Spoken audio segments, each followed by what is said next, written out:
Hi, I'm Tom Lischiavo, Education Manager at Pasco Scientific. And I'm Ron Fieldhouse, a Training Specialist here at Pasco. And today we're going to talk to you about the wireless pH sensor. Yes, and what I'm going to do is I'm going to show you how it comes and take it out of the box and use it. So first off, it comes in two pieces. We have the actual pH probe and the amplifier box. They connect with a BNC connection, very typical. You just turn it until it clicks. Now you could keep it like this, or you could store them separately. Personally, I just click it like this and leave it. All right, there is a battery in the back which you won't have to change very often, but it's a simple one that you could buy at the grocery store. It's also waterproof.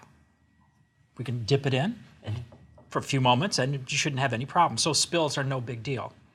All right, it comes with a storage solution. I'm going to pull that off. This is a 4 molar potassium chloride solution. It's going to get spilled in your classroom. We sell replacement. You could make your own also. The top, we can either slide all the way or simply take it off. I like to take it off. All right, and that's the pH sensor. What I'm going to do is turn it on, and I know it's on when I see the red flashing. So now what we want to do is we want to be able to connect that to our software. So I'm using SparkView software, and I'm just going to go into the Bluetooth settings. And because this is a BLE device, I can use in-app pairing. So once I hit that Bluetooth button, it'll find the device. I can just touch the device based on the number. The number is right on the top. So if there's a classroom full of them, you can identify the correct one.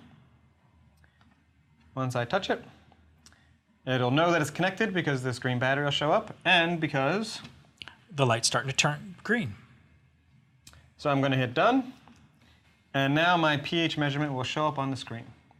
So in most cases, if you're just doing relative measurements of pH, then you can just start using the pH sensor right now. If you feel like you need to calibrate, then there is an easy way to calibrate, and you can check out our separate video for doing that. But you'll just use some pH buffers. 2 buffer solutions. In there for a moment, put it in there for a moment, and it's pretty much calibrated. Right. And that's very useful if you want to do very quantitative measurements, or if you notice that your pH sensor is a little bit off and you want to recalibrate it. So let's take a quick measurement and do a little quick experiment. Okay, I've got some vinegar here. So when I place it in here, I would expect the pH to move towards the acidic level. So, and it does. It's definitely acidic. It's down around 2.6 right now. About 3. That's what I would expect for vinegar. So right on my home screen, I'm just going to touch that measurement to create a graph. And I'm going to simply touch the green button to go. And there's my pH on a graph. And we'll see that change by adding a base. I've got a little Alka-Seltzer here, which is going to buffer that solution. So I'm going to stir it just a little bit to make sure I got a nice even mixing of the chemicals.